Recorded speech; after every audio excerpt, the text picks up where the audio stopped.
मासिक संगठन बैठक। विधानसभा चुनाव 2027 के मद्देनजर उत्तर प्रदेश के हर जिले में पार्टी संगठन के विस्तार की कार्य योजना तैयार की गई है और उसके तहत एक के बाद एक हर जिले में इसी प्रकार पार्टी के बैठकें हो रही हैं, कार्यकर्ता सम्मेलन हो रहे हैं और इसी क्रम में जनपद आजमगढ़ में आज हम आए हैं। इस जनपद से हमारी पार्टी का बहुत ही बेहतरीन रिश्ता रहा है। पार्टी के संस्थापक यहाँ आम लोगों के बीच में उन्होंने बहुत समय बिताया है और आजमगढ़ की जनता का हमेशा इस पार्टी को बहुत स्नेह भी मिला है। आज हम यहाँ की जनता के बीच में एक बार फिर पार्टी संगठन के विस्तार के एजेंडा को लेकर आए हुए हैं। पंचायत चुनाव को लेकर क्या रणनीति है? अकेले लड़ेंगे या जो है? हमारी पार्टी पूरी तरीके से पंचायत चुनाव की तैयारियों में लगी हुई है। ये चुनाव आप जानते हैं कि पार्टी के जो जमीनी स्तर के कार्यकर्ता होते हैं उनके लिए एक बहुत बड़ा अवसर होता है। तो हर जिले में हमारे ऐसे कार्यकर्ता हैं जो विधानसभा या सांसद का चुनाव नहीं लड़ सकते। ऐसे छोटे छोटे कार्यकर्ता हैं जिनको पंचायत चुनाव के माध्यम से पार्टी मौका देगी और उसकी तैयारी भी संगठन विस्तार के कार्यक्रमों के साथ लगातार चल रही है। हमारी जिला स्तर पे कमेटी गठित की गई है जो ऐसे कार्यकर्ताओं का चयन कर रही है जो लड़ने के इच्छुक है और उस सीट को जीत सके। सम्मान निधि वितरित की गई है, आप उस कार्यक्रम में मुख्य अतिथि के रूप में रही, किस तरह से किसान सम्मान निधि? प्रधानमंत्री किसान सम्मान निधि की आज 20वीं किश्त जारी की गई है और प्रधानमंत्री जी के करकमलों द्वारा देश के 9.7 करोड़ किसानों के खातों में सीधे 20,500 करोड़ रुपए पहुंचे हैं। और इस तरह से अगर हम अभी तक की जारी कुल किश्तों को देखें तो लगभग 4 लाख करोड़ रुपया किसानों के खाते में सीधे तौर पर सरकार द्वारा पहुंचाया जा चुका है। देश के 9.7 करोड़ किसानों में लगभग 2.5 करोड़ उत्तर प्रदेश के किसान हैं और आजमगढ़ जिले के 6,86,000 किसान हैं जो आज इससे लाभान्वित हुए हैं। ये बहुत ही ऐतिहासिक योजना है जिसने किसानों की खेती से जुड़ी हुई जो आवश्यकताएं होती हैं, खाद, बीज, कीटनाशक इत्यादि, जिसके लिए अक्सर उन्हें किसी न किसी अनौपचारिक ऋणदाता के पास जाने के लिए मजबूर होना पड़ता था।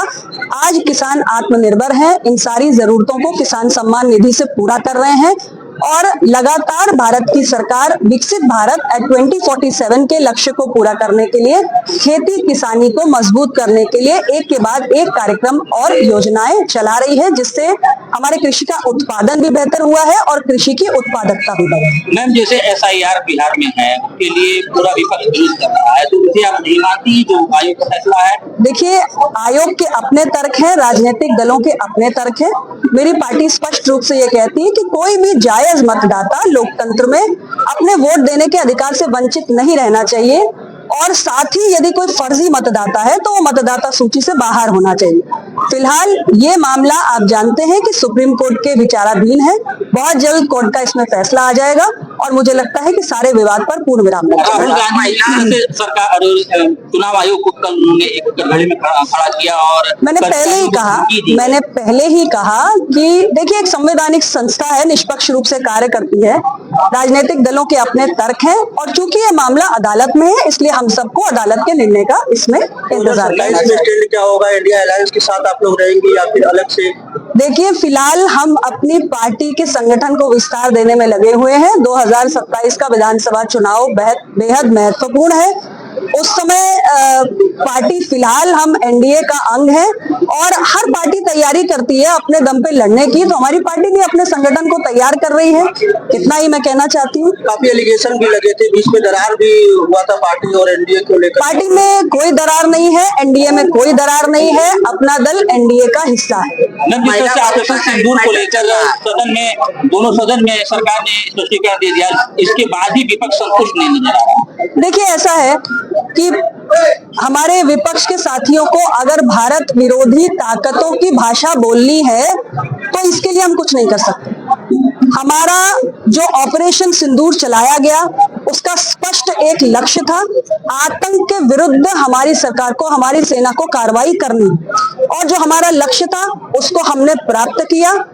और इसके बाद भी अगर आप सेना का अपमान करते हैं या आप जितने भी भारत विरोधी ताकतें हैं उनकी भाषा बोलते हैं, तो मैं समझती हूँ इससे बड़ा दुर्भाग्य और कुछ नहीं हो सकता। नहीं, प्रदेश में आप इंडिया का हिस्सा है, लेकिन सरकार पर आरोप ये लगता है कि सरकार में लाल पिताशाही ज्यादा है। कर्मचारी अधिकारी एकदम बेलगाम हो चुके हैं, न किसी की सुनवाई हो रही, न कोई काम हो पा रहा। और कोई सवाल? महिला अभद्रता एक मैटर चल रहा है, एक सांसद के ऊपर ऐसी अभद्र टिप्पणी की गई है, उसके बाद कोई कार्रवाई नहीं हो रही, कैसे देखते हैं इसको आप? देखिए, ऐसा है, मैं स्वयं एक महिला हूं और मैं इतना ही कहना चाहूंगी कि किसी भी महिला के खिलाफ, सांसद विधायक ही नहीं, एक सामान्य महिला के खिलाफ भी कोई अमर्यादित टिप्पणी किसी को नहीं करनी चाहिए। और मैं अपनी पार्टी की ओर से किसी भी महिला के विरुद्ध, मैं केवल सांसद और विधायक की बात नहीं करती हूँ, एक सामान्य महिला के लिए भी कह रही हूँ कि अगर कोई भी अभद्र भाषा का प्रयोग करता है तो हमारी पार्टी कड़े शब्दों में इसकी निंदा करती है। मैं जिस तरह से विपक्ष जो है प्रदेश सरकार है उसके बड़े विकार करता है, आप हैं तो उसको सही मान रही है, सरकार सही काम कर रही है। और कोई विषय? भैया ठीक है मैडम, मालेगांव मामले में सरिता ठाकुर ने कहा है कि कांग्रेस हिंदू आतंकवाद को जन्म देती है। कोर्ट का फैसला आ गया है, कोर्ट ने जो फैसला दिया है उसको सब स्वीकार कीजिए, बस इससे ज्यादा मैं कुछ टिप्पणी नहीं करना चाहती।